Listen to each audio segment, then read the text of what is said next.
Shadow of the Erdtree is the DLC for Elden Ring, and it holds so much of lore that we don't get to experience if we are just going through beating the bosses and beating the game. The narrative style of storytelling is almost absent, and we are given little to no explanation of what is happening in the realm of the shadows. We can see that this land is full of death and darkness by observing the environment, and that is correct. It is said that all forms of death end up in the realm of shadow. So today we are going to be looking at the main storyline and the ending of the DLC, and hope to explain some of the things that happen in the lands that lead to the various events. So without further ado, hit that subscribe button if you like these kinds of videos, and let's get started. The story starts off with us touching the withered hand of Miquella in Mohg's boss room. But before entering the DLC, it is required that you must kill Mohg and Radahn. Although it seemed obvious that Mohg would be required because he was guarding the corpse of Miquella, it was not really clear why Radahn was required, as Radahn was not required to complete the main game itself. We do get those answers later on in the story, so for now let's keep going. After killing those bosses, you can touch the withered arm and get teleported to the realm of shadows, the new map for the DLC. Right after entering the realm, we can see the beautiful world filled with lots and lots of tombstones. This sets up the narrative that this is the land full of death, completely opposite to the lands between, where death is missing. When exploring, you can see the towns burned down, and it does not take long to find out who is responsible for this. Messmer, the boss that's been hyped up in the trailers. Exploring further, we can see a cross called the Miquellan Cross, where we can find the Erdtree fragments, the new way of leveling up the character in the DLC. If you touch the cross, you can see that Miquella himself was at Dee's location and he left a part of his body. We don't know yet why these were discarded, but it was significant enough that most of the followers of Miquella gathered around it. Talking to one of the followers gives us the information that there are many of these crosses scattered around the land, and each of them contains a part of Miquella. For most of the players, the first main dungeon would be the Bellered settlement. It is the first city that can be found very close to the first site of grace for the map. This dungeon is full of people who worship the crucible. We can see this because many of the enemies there wear the armor and have weapons that have horns, which symbolizes the crucible. Furthermore, they also use incantations of the crucible.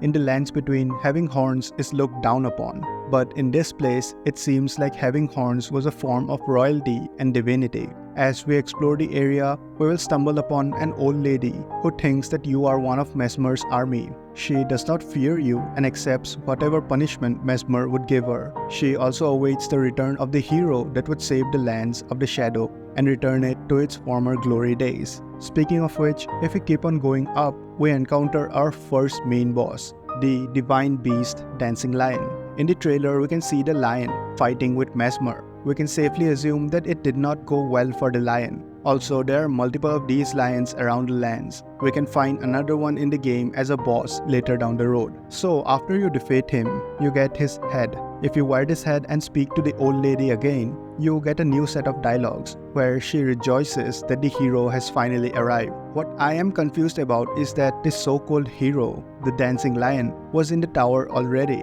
He was in deep slumber. So if he was destined to bring back peace and defeat Messmer, why was he there? Either the lion was scared of Messmer because they did not have good luck against him in the war, or he was guarding the path ahead. Whatever the case may be, if we venture ahead, we can find stairways leading to a door sealed by shadow. In a letter left there by one of the followers of Miquella, they say that Miquella was in there, but the path is blocked and we can only remove it by burning it down by Messmer's flames. And so we set on a journey to find Messmer, defeat him, and burn down the shadow, similar to like the base game where we burn down the Erdtree. We then make our way to the Shadow Keep, where Messmer resides. He is an interesting character, and as time goes on, I'm sure more and more lore about him and his past will be revealed. For now, we know that he is the son of Marika. When we fight him, he questions why Marika would choose the player to become Lord, to one who is so deprived of light. Because remember that there is always a god and there is always a consort chosen by God to become the Elden Lord. Marika is the god of our time, and you are guided by the grace to become the next Lord. He also says that those stripped of the grace of gold shall all meet death. Those stripped of the grace of gold, shall all meet death.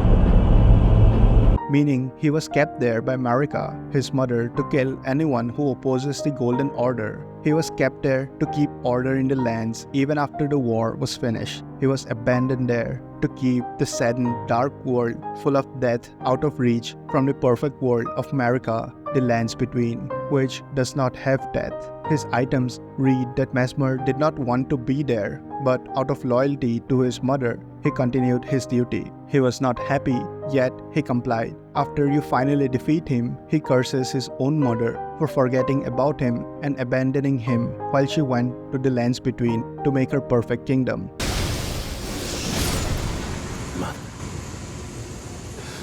Marika. A curse upon thee. In this regard, I actually feel sorry for him. He did everything Marika told him to do even after she ran off, and still he had hoped that she would come back for her son. One more interesting fact about Mesmer is that he also has a curse. Just like Malenia, who is cursed with rot, Miquella, who is cursed with eternal youth, Mesmer is cursed with the abyssal serpent. In the second phase cutscene, he pulls out his eye. That's a grace that Marika placed in Mesmer to suppress the curse and keep the serpent at bay. Just like Malenia, after he releases the curse, he was able to utilize his full power. Now I believe that Mesmer was abandoned there by Marika because she was scared. Mesmer's flame was able to burn down the sealing tree, the shadow that kept us from meeting with Miquella. So I think that his flame was powerful enough to burn down the Erdtree as well. Marika went to great lengths to keep the Forge of the Giant sealed up and protected because it was able to burn down the tree. So it's not impossible to think that she would keep Mesmer out of the lands between to keep the tree safe from the hands of the serpent that dwells inside of her son. She has been known to be a manipulative character. Even in the trailer, the narrator says that there was seduction and manipulation. What that might be is not known, but we do see Marika doing something. Also, Mesmer had a sister. People say that she is Melina, the one who gives us Torrent, the one who agrees to become our maiden, and the one who burns down the Erdtree. She too has the affinity to fire, just like Mesmer, and both of them are used to burn down a seal. Convincing? Yeah, but there is no proof as of yet. After defeating Mesmer, we get his kindling and take this kindling to the sealing tree where a boss called Romina guards it. I did not find anything very important lore-wise for her character, but after we defeat her, we have a path to the sealing tree. We use the kindling and finally burn down the shadow, which reveals the hidden castle of Anir Ilim. We can see that it's totally occupied with the beings of the Crucible, guys with horns and the followers of the Primordial. As we make our way through, we get to the final boss fight. It is there we find out why the two bosses are needed to be defeated before entering the realm of Shadow. It's because Radahn is the final boss of the DLC. Let's rewind a bit. When we journey to the Shadow Keep, on our way we receive a message that a great rune has been broken and so too has a powerful charm. This is referring to Miquella's Great Rune, the rune which grants him the power to manipulate others to do his biddings. All the followers of Miquella we find throughout their journey, they have all been charmed and manipulated by Miquella. Some of them wanted revenge and others were still loyal to the Empyrean. Inside Mesmer's castle, we find a few of these followers, and the final plan of Miquella is then revealed. Miquella was using Mohg all along. It's not because Mohg was guarding Miquella's body that we needed to kill him. Miquella needed him dead to resurrect his brother Radahn. His soul was needed to get into the Shadow Realm, and his body was needed to bring back Radahn. This shows the true power of Miquella. He was able to plan so far ahead and craft a masterful plan. As we have already discussed, all forms of death end up in the realm of Shadow. So after we defeat Radahn, his soul might have gone there and Miquella resurrected him. And so we fight one of the most OP bosses in the game. And in the second phase cutscene, we can finally see Miquella in his full glory. He says that he will become a god, and to do that, he needed Ascon. Also, this was the reason that he was leaving parts of himself throughout the lands, because he needed to discard everything from him to become a god. Also, the main reason I think that he wanted Ascon was because we were the ones who he could not manipulate or charm. And so, just like the Forge, we were a danger to his order. After we finally defeat him, After however many tries and hours it may be, we can look into the memory of Miquella, where he says that if both Radahn and Miquella kept their promise, then Miquella would become a god and Radahn his consort. Unfortunately, we don't know as of yet what this promise is. But that's the full story of Elden Ring DLC. There are a lot of loose ends and lots of stories that are left open-ended. The question that bugs me the most that I could not find out is that we are given the origins of Marika,